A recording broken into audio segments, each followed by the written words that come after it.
So here's how you can insert or edit author name in Microsoft Excel. So let's get started. First of all, you need to move your cursor on to the top left corner and simply select the file.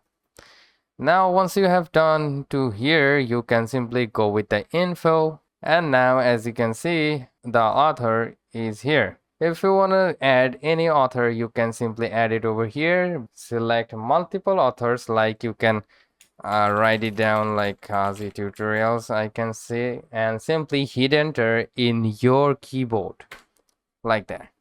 Now we have multiple authors, but if you want to edit or delete this person, you can simply right click on your mouse and you will get the two options like removing this person, or you can edit the property.